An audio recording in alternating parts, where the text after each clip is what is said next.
அனைவருக்கும் வணக்கம். Welcome to பக்தி ஸ்டோரிஸ் பை ஹரி. இன்றைய பதிவில் நாம் பார்க்க இருப்பது மகர சங்கராந்தி, ஒரு தெளிவான பதிவு. இந்தியாவில் அறுவடை பருவத்தின் தொடக்கத்தை நினைவு கூறும் வகையில் கொண்டாடப்படுகிறது இந்த திருநாள். இந்த மகர சங்கராந்தி என்ற சொல் இரண்டு சொற்களின் கலவையாகும், மகர மற்றும் சங்கராந்தி.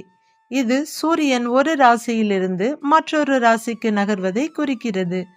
குளிர்காலத்தில் இருந்து வசந்த காலத்திற்கு மாறுவதை குறிக்கும். இந்த அறுவடை திருவிழா மங்களகரமானதாக கருதப்படுகிறது. மக்கள் பொதுவாக இந்த நாளை தொண்டு செயல்கள் செய்வதன் மூலமும், தங்கள் வீடுகளை சுத்தப்படுத்தி அலங்கரிப்பதன் மூலமும், காற்றாடிகளை பறக்க விடுவதன் மூலமும் கொண்டாடுகிறார்கள். மகர சங்கராந்தியின் முக்கியத்துவத்தையும் வரலாற்றையும் ஆழமாக புரிந்து கொள்ள தொடர்ந்து பார்ப்போம். மகர சங்கராந்தியின் முக்கியத்துவத்தை புரிந்து கொள்ள வேண்டுமென்றால் நமது தாய் திருநாட்டை பற்றி முதலில் தெரிந்து கொள்ள வேண்டும். இந்தியா ஒரு விவசாய நாடு என்பதை முதலில் புரிந்து கொள்ள வேண்டும். எனவே அறுவடை காலம் நாட்டின் பல்வேறு பகுதிகளில் பரவியுள்ள விவசாய சமூகங்களுக்கு மகத்தான முக்கியத்துவம் வாய்ந்தது. கூடுதலாக இந்த திருவிழா மத மற்றும் ஆன்மீக முக்கியத்துவத்தையும் கொண்டுள்ளது. ஏனெனில் இது ஒரு மாறுதல் காலத்தை குறிக்கிறது. ஒரு பண்டிகையை கொண்டாடுவது துன்பம் மற்றும் வலியிலிருந்து உங்களை விடுவிக்கும், இருள் மற்றும் தீமையின் முடிவை குறிக்கிறது என்று நம்பப்படுகிறது. கடைசியாக இந்த திருவிழா வசந்த காலத்தின் வருகையையும், குளிர்காலம் முடிந்து மகர ராசிக்கு சூரியன் இடம்பெயர்வதையும் குறிக்கிறது. 12 ஆண்டுகளுக்கு ஒருமுறை நிகழும் கும்பமேளா மகர சங்கராந்தி அன்றுதான் துவங்குகிறது. பனிக்காலத்தின் முடிவாகவும் வெயில் காலத்தின் துவக்கமாகவும் இருப்பதாலே தை மாத பிறப்பை மகர சங்கராந்தி என்று கொண்டாடுகிறோம். பனியால் தூங்கிக் கொண்டிருந்த, கருகி கொண்டிருந்த செடிகள் அனைத்தும் சூரியனின் வருகையால் புத்துணர்ச்சி பெற்று மிகவும் செழிப்பாக வளர ஆரம்பிக்கும் காலத்தின் தொடக்கம்.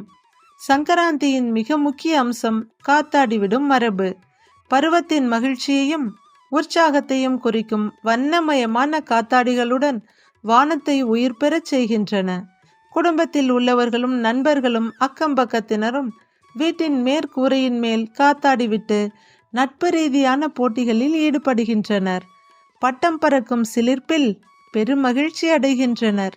திருவிழாவின் இந்த அம்சம் சமூக உணர்வை வளர்ப்பதோடு ஒற்றுமை மற்றும் மகிழ்ச்சியை பகிர்ந்து கொள்ளும் உணர்வையும் வெளிப்படுத்தும். சங்கராந்தி கொண்டாட்டங்களின் மற்றொரு பகுதியாக பாரம்பரிய இனிப்புகள் மற்றும் உணவுகள் தயாரித்தல் ஆகும். எள் விதைகள் மற்றும் வெல்லம் சார்ந்த இனிப்புகளான தில் சிக்கி போன்றவை தயாரிக்கப்படுகின்றன. இது பண்டிகையின் இனிமையை கூட்டுகிறது.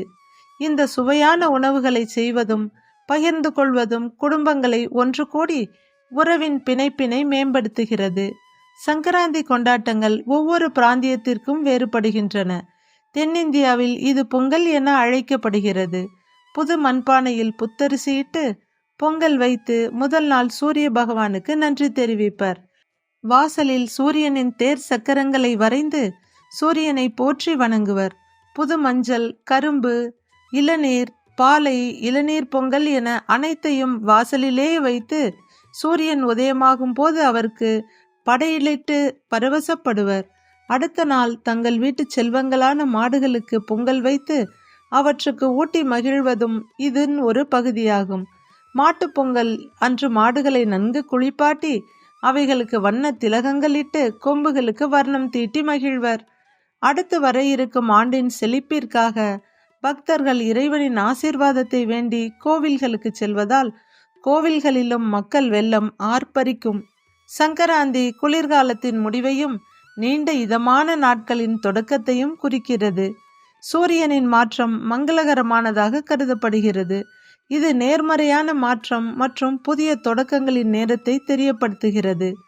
பல சமூகங்கள் சங்கராந்தி கொண்டு வரும் நம்பிக்கையை தழுவி வர இருக்கும் ஆண்டிற்கான தீர்மானங்களை எடுக்கவும் இலக்குகளை அடையவும் அடித்தளமிடுகின்றனர். இதன் காரணமாகவே தமிழ்நாட்டில் தை பிறந்தால் வழி பிறக்கும் என்ற ஒரு ஆழ்ந்த நம்பிக்கை உள்ளது.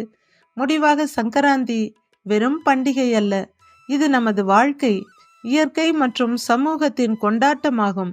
இதன் பல்வேறு சடங்குகள் மற்றும் பழக்க வழக்கங்கள் நமது உயர்ந்த கலாச்சாரத்தையும் பாரம்பரியத்தின் அவசியத்தையும் உள்ளடக்கியது. குடும்பங்களும் நண்பர்களும் ஒன்று கூடி வானத்தில் பட்டம் விடுவது, இனிப்புகளை பரிமாறிக்கொள்வது, இவைகள் அனைத்தும் இனிய நினைவுகளையும் மனித உறவுகளையும் மேம்படுத்துவதாக அமையக்கூடியது. இந்த மகர சங்கராந்தியில் மங்களகரமான நிகழ்வுகளை மனதில் விதைப்போம். அடுத்து வரும் மகர சங்கராந்திக்குள் அதற்கான நல்ல பலன்களை அறுவடை செய்வோம். இந்த பதிவை கேட்ட பார்த்த அனைவருக்கும் மிகவும் நன்றி. இந்த பதிவு பிடித்திருந்தால் லைக் செய்து தங்களது உறவுகளுக்கும் நட்புகளுக்கும் பகிருங்கள். மறக்காமல் நமது சேனலை சப்ஸ்கிரைப் செய்து கொள்ளுங்கள். நன்றி, வணக்கம்.